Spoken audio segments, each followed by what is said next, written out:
Bincang-bincang santai tiap Jusisia. Halo Sobat Kakak, kawan keadilan. Selamat datang di BBS Bincang-bincang santai via Jusisia, Pengadilan Negeri Biak. Ruang ngobrol santai yang bikin kita melek hukum.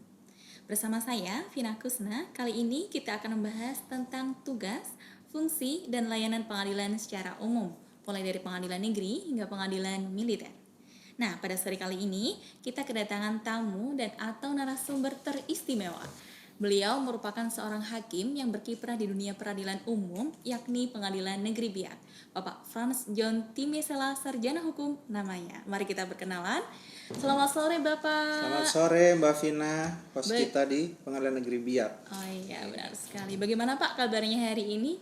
Hari ini luar biasa ya, walaupun cukup lelah dari pagi ya, tapi sampai sore hari ini kita bisa adain podcast bincang-bincang nih.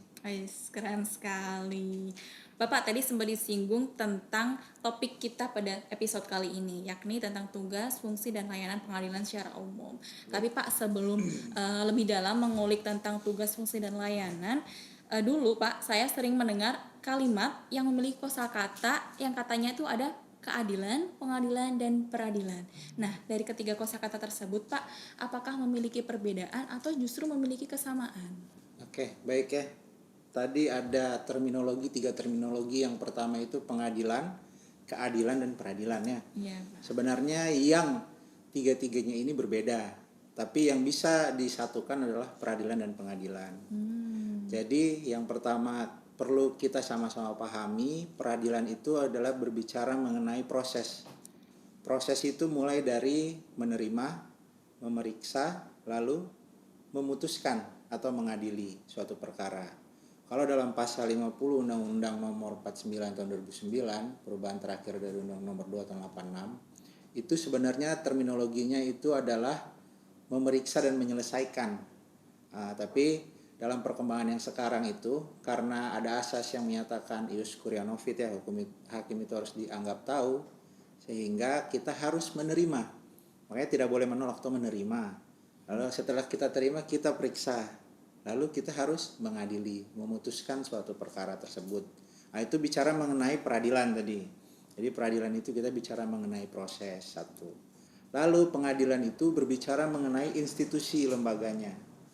Pengadilan. Nah, di mana proses tadi dilaksanakan itu di pengadilan. Tentunya salah satunya adalah pengadilan negeri di mana tempat kita berdinas sekarang, Pengadilan Negeri Biak. Nah, itu adalah dalam menerapkan peradilan tempatnya ada di pengadilan.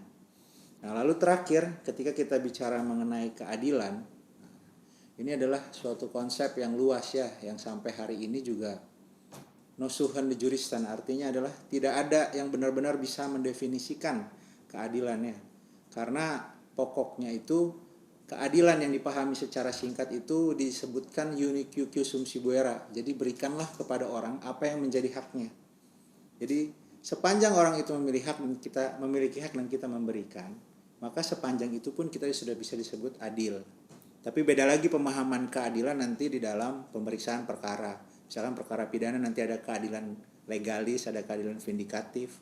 Dalam ilmu ekonomi ada distributif dan komutatif ya. Nah, itu berbeda lagi urusannya. Tapi sepanjang ini tiga hal tadi yang sudah saya jelaskan cukup sampai di situ saya kira ya. Keadilan jangan masuk terlalu jauh juga. Saya kira begitu, Mbak Vina. Oke, Sobat Kakak, kawan keadilan yang ada dimanapun berada, penjelasan yang sangat gamblang dan jelas sekali ya.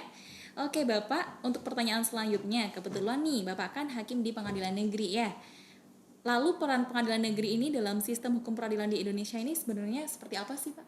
Oh iya, jadi kalau kita bicara pengadilan negeri dalam sistem hukum, kita harus bicara dulu sebenarnya sistem hukumnya. Sistem hukum ini ada ahli namanya M. Lawrence Friedman. Itu menyatakan suatu sistem itu terdiri dari 3 bagian, struktur, substansi, dan kultur. Nah, strukturnya itu adalah berbicara mengenai organisasinya. Organisasinya itu dalam struktur ada mulai dari kepolisian, kejaksaan, baru kita Mahkamah Agung sebenarnya. Nah, Mahkamah Agung di bawahnya memiliki pengadilan tinggi dan pengadilan negeri. Nah, jadi berbicara mengenai sistem tadi, kita pengadilan negeri ini sekarang. Nah, pengadilan negeri, pada saat kita bicara pengadilan negeri, tadi saya sudah masuk sebenarnya dalam pasal 50 tadi ya, Undang-Undang Nomor 49 tahun 2009. Jadi hakikatnya itu kita harus menerima, memeriksa, dan mengadili perkara-perkara pidana dan perdata kalau di peradilan umum atau di pengadilan negeri. Itu yang pertama. Lalu selanjutnya itu dalam pasal 52 itu disebutkan juga bahwa pengadilan pada tiap tingkatan di daerahnya itu boleh memberikan nasihat kepada institusi yang akan membentuk suatu peraturan. Contoh, di daerah ini ada Pemda. Pemda akan membuat peraturan daerah.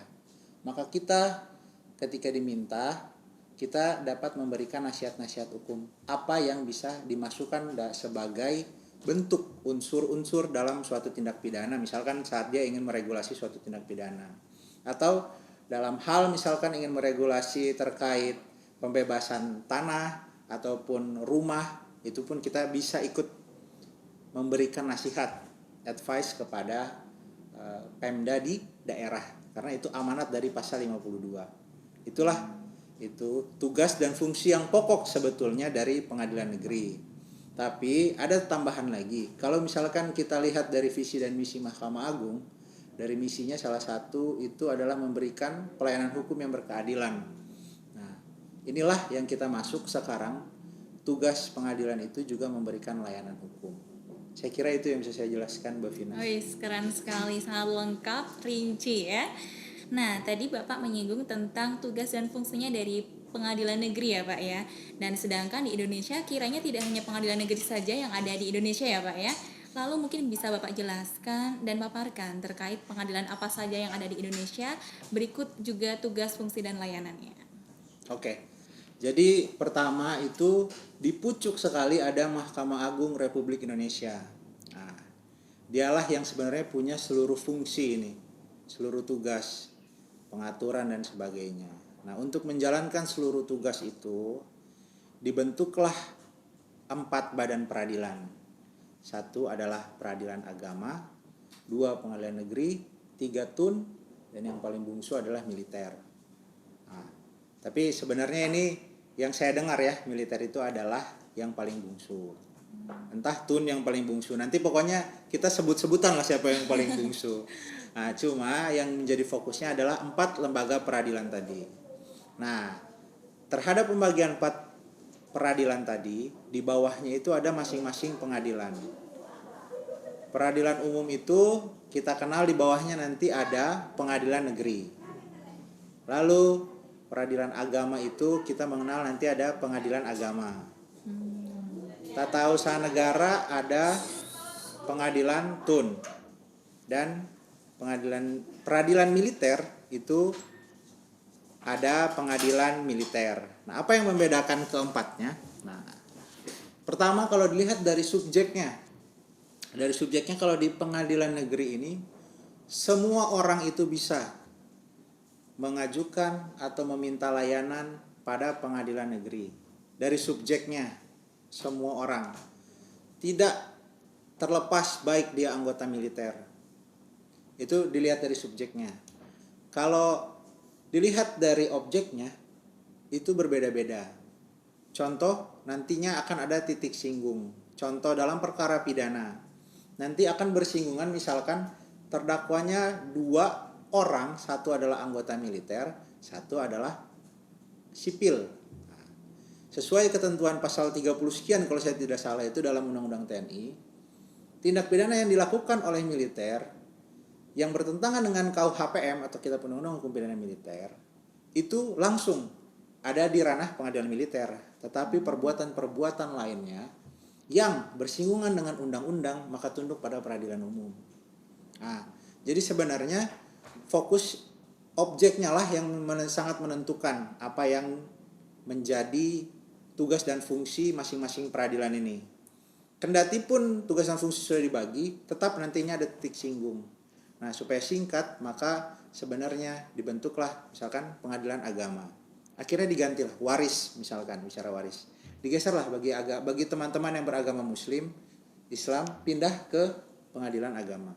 Supaya lebih cepat, sederhana, dan biaya ringan. Kalau kita baca pasal 4 Undang Nomor 48 2009 ya, itu cepat, sederhana, biaya ringan nanti. Pindah ke peradilan agama karena berbeda. Lalu tata usaha negara, mengenai sengketa-sengketa surat keputusan tata usaha negara yang dikeluarkan oleh badan atau pejabat tata usaha negara yang bersifat konkret, individual, dan final, itu harus diputuskan melalui tata usaha negara atau pengadilan tata usaha negara. Sebenarnya kalau contoh itu misalkan kayak sertifikat Badan Pertanahan Nasional. Ketika itu dinyatakan batal, harus dinyatakan batal oleh pengadilan tata usaha negara. Itu harus dinyatakan batalnya oleh PT UN karena yang mengeluarkan itu adalah pejabat tata usaha negara. Maka sengketanya adalah orang atau badan hukum dengan badan atau pejabat tata usaha negara. Ketika kita bicara mengenai tata usaha negara. Jadi hanya terkait tadi objeknya adalah SK-TUN, surat keputusan tata usaha negara yang dikeluarkan oleh pejabat. Adapun dalam perkembangan nanti fresh air machine, mungkin saya tidak jelaskan sepenuhnya ya karena kita akan panjang kali lebar kali tinggi nanti bicara TUN ini. Nah, lalu terakhir adalah militer. Nah, militer tadi juga saya sudah jelaskan tindak pidana yang bersinggungan dengan Kitab Undang-Undang Hukum Pidana Militer. Contoh dalam pasal 130 KUHPM itu, kalau dia menolak tugas yang diberikan oleh atasannya, dia bisa kena itu KUH pidana militer ini. Jadi terhadap hal-hal itulah dia tunduk langsung pada Kitab Undang-Undang Hukum Pidana Militer dan peradilan militernya. Tapi kalau dia melakukan pembunuhan, itu adalah suatu hal yang dilakukan, yang dilarang oleh KUHP nasional kita. Kalau yang sekarang berlaku ini pasal 338 itu dia akan tunduk juga dalam pengadilan negeri. Makanya nanti akan dibentuk tim khusus kalau itu perkara koneksitas. Begitu akan dibentuk tim khusus. Itu yang bisa saya jelaskan mungkin Ibu Vina. Baik, penjelasan yang sangat terstruktur, lengkap, dan sangat rinci ya saya kira. Oke Bapak, itu tadi terkait tugas, fungsi, dan layanan pengadilan. Nah, sebelum kita akhiri nih Pak, mungkin Bapak bisa memberikan pesan singkat atau harapan terkait pemahaman kepada Sobat Kakak, kawan keadilan terhadap dunia peradilan di Indonesia. Iya, jadi sebenarnya hari ini yang ingin saya soroti itu setelah merenung-renungkan apa yang diberikan oleh Pengadilan Negeri Biak dalam konsepnya kepada saya, itu sebenarnya muara daripada seluruh pembicaraan hukum ini adalah keadilan. Nah, sebenarnya yang berkembang sekarang itu kalau yang saya lihat adalah social justice, keadilan masyarakat. Nah, dalam praktek itu memang kita harus memahami, menggali nilai-nilai yang ada dalam masyarakat. Tetapi kita juga harus bisa memilih dengan baik masyarakat mana yang benar-benar bisa kita ambil pendapatnya, bisa kita lihat. Karena sejatinya itu bertentangan dengan independensi hakim. Kita sebenarnya harus independen dalam memeriksa dan memutus suatu perkara. Tetapi kita juga tidak buta dengan gejolak yang ada dalam masyarakat. Contoh saja kasus yang kemarin rekan-rekan Polri dan rekan-rekan masyarakat alami. Dalam keadaan yang seperti itu, Brimobnya, komandannya itu sampai dipecat. Akhirnya apa? Yang tadi rekan-rekan masyarakat berpihak pada masyarakat, sebagian pendapatnya pindah berpihak kepada komandan atau rekan-rekan dari Polri. Nah, ini menunjukkan sebetulnya adalah keadilan masyarakat ini sangat mempengaruhi pada ujung peradilannya. Karena kita ini tidak buta akan media sosial. Maka dari itu saya ingin berpesan ketika kita bicara keadilan, mulailah dari keadilan yang kecil terlebih dahulu. Karena kalau misalkan kita bicara dari keadilan yang kecil itu dari lingkup kita dulu, dari pintu ini, rekan-rekan kita yang ada di sini ini apakah ada haknya yang kita ambil atau tidak. Jadi kalau kita ambil haknya, berarti sejatinya keadilan itu sebenarnya belum sepenuhnya kita jalankan. Mulai dari hal kecil keadilan nanti hingga hal besar, hingga kita memutus perkara ke depannya. Itu yang saya bisa sampaikan. Semoga masyarakat juga bisa mendapat pemahaman hukum yang lebih dengan sering-sering main ke pengadilan ya. Karena di pengadilan ini ada pos bantuan hukum juga. Ini sekaligus promosi pos bantuan hukum karena masyarakat juga boleh, okay. jarang ini ya. Kalau dia tidak berperkara ke sini, dia juga jarang mendengar pos bantuan hukum kan. Benar sekali. Itu. Jadi di pengadilan ini juga kita ada pos bantuan hukum, tentunya untuk masyarakat tertentu kalau misalkan kurang mampu misalkan, atau bisa saja untuk memberikan advice.